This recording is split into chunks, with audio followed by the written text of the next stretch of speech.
hello. We are going to have a little bit of a chat about wrist mobility and wrist strength, because sometimes that is an issue. So if you have issues with your wrists, the alignment can be a problem, and actually how your wrists are relating to the load, so what they are doing in relation to where the barbell or the kettlebell or whatever is. If you're doing body weight, again, the alignment and position and where the weight is being loaded, that can all have quite an effect on your wrist. Your wrist is massively mobile, it goes in all kinds of directions, and how it moves also depends on where the elbow is. So if I keep my elbow still, I can orientate my wrist in a number of different ways. So if you have wrist problems, you need to be thinking about the orientation of your wrists and exactly how your form is looking. If you don't have wrist problems, you still need to be doing that, because otherwise you're going to get wrist problems. So I'm going to take you through a little bit of a warm-up for wrist, which I haven't included in any of my mobility stuff because I focus mainly on shoulders and hips and knees. So just starting out, just opening and closing the fingers and getting some warmth into the area. So you do some of those guys. And then these little scoops, like you're scooping honey out of a honey pot, which everyone knows how to do, even though nobody has ever scooped honey out of a honey pot with their hands. Make really nice big circles, really feel out that range of motion. And then fists, and the opposite way.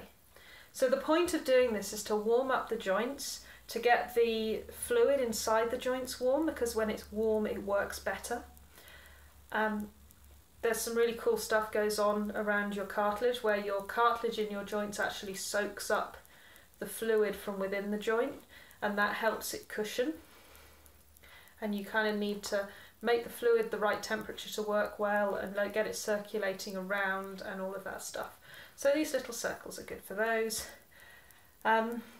We're then going to just put the hands out, and we're just going to flop the wrist down and peel them up. So down and roll up. So you're just getting some control through there.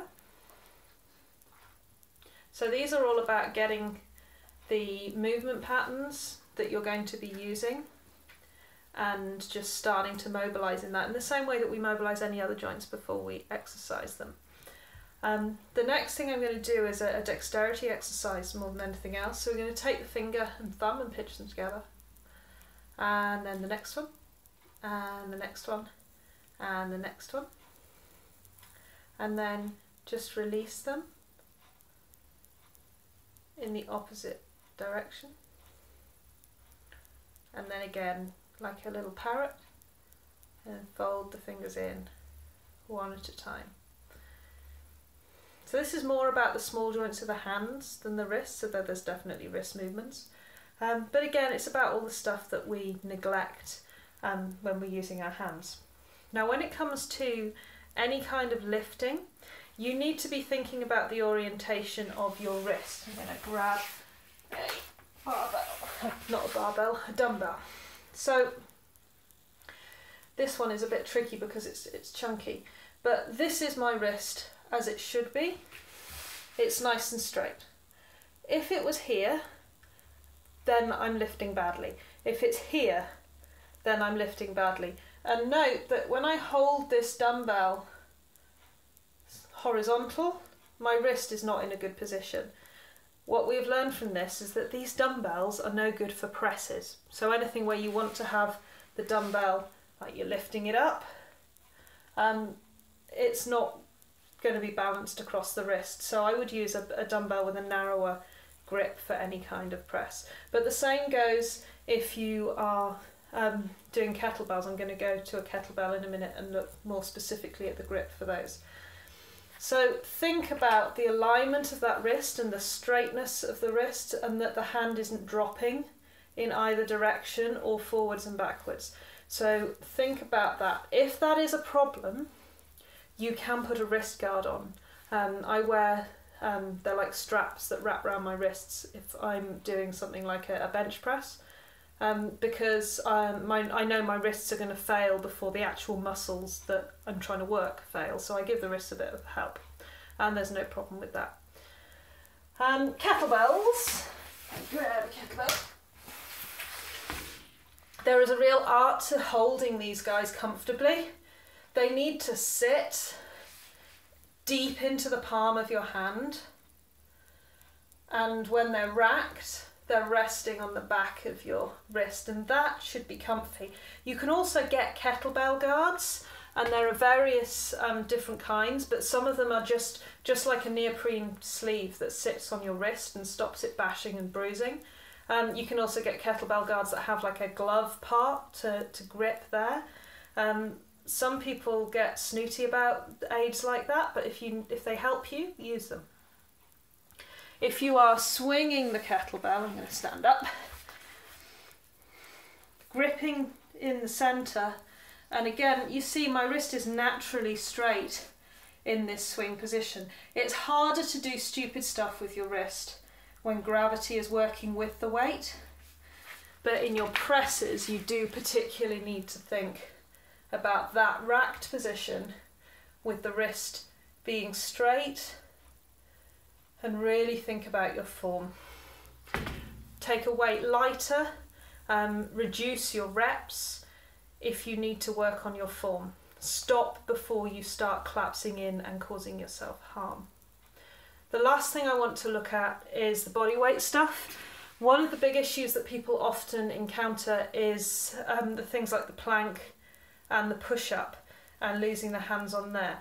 So I'm just gonna see if I can show you any better. I have to come right back to see where my hands are. So if you're doing planks and you have wrist issues, do the planks on your elbows. So instead of being here, we're going to come down here. Some people actually find this one harder. It's quite strong on the core. You can still really be engaging across the shoulders and broadening through the shoulders, and that's all there. The same for the side plank, it can be done on the elbow. There's no reason for that to be on the wrists. If you want to do it on your wrists, you need to think about where the weight is in your hands. So think about this, the base of your thumb joint and the base of your index finger joint, and think about pressing those into the ground.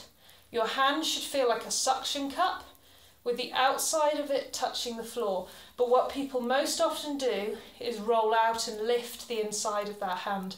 So I want you to think about pressing this here into the floor. In fact, try your plank position here. The other thing that's really key here is the direction of the elbows. The crease in your elbows in plank comes forwards. And a lot of people struggle with that. And I've had people argue with me that the crease of the elbows needs to come in, and I don't agree with them, quite frankly. And the same goes for push-ups. When you do a push-up, the elbow has to stay close to the body, and the only way that's going to happen is if the crease of your elbow is facing forwards. So, show you again how that looks. Find some floor. So, in plank, the hands are underneath the shoulders, so they're underneath the shoulder joint here. We're going to push into the thumb and the index finger in their roots. The elbows are going to rotate forwards, and when the elbows rotate forwards, you also find that the shoulders open up and broaden. So if I were to bend my elbows, you can see that they're underneath my body, and that is where they sit in plank. If I'm doing a push-up, the hands are wider. Not too wide, otherwise you're doing a wide push-up, and that's not what I've asked you to do. But think about the thumbs being level with the shoulders. So before, your palms were underneath your shoulders. For a push-up, they're a little bit wider, so the thumbs are here. In fact, you want to imagine that if you did your push-up and went to the floor, that you're lying between your hands, and your thumbs are on the outside of your shoulders. So when you do your push-up, the elbows stay close to the body, and keep pressing the root of the thumb into the floor. What I see a lot from people in push-ups is this, and this is horrible, please don't do that. You don't need to be as strong to pull off a push-up that looks like that.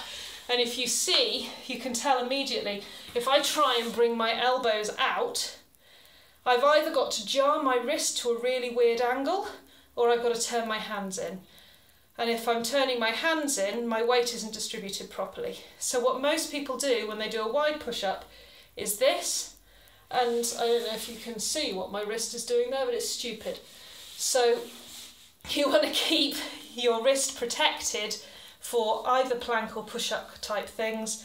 You need your crease of your elbow forward and the weight here so everything is comfortable. So your plank looks like this from underneath and your push-up looks like this. So as you come into your push-up, this is the action that we're looking for. And if you're doing a wall push-up, which is the first stage of your progression, that's what you're looking for.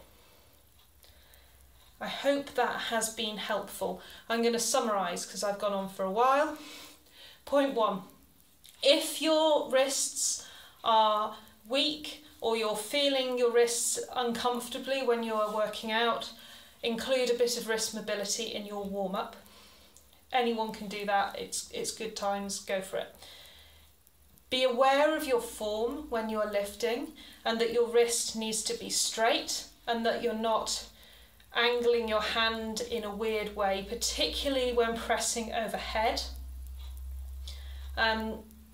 If you're lifting off the floor that the weight will straighten your wrist out, but be aware of it particularly in your presses.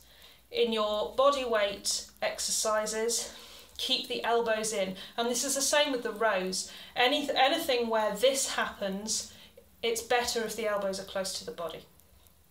Okay, so I hope that has been helpful. Let me know if you've got any more questions.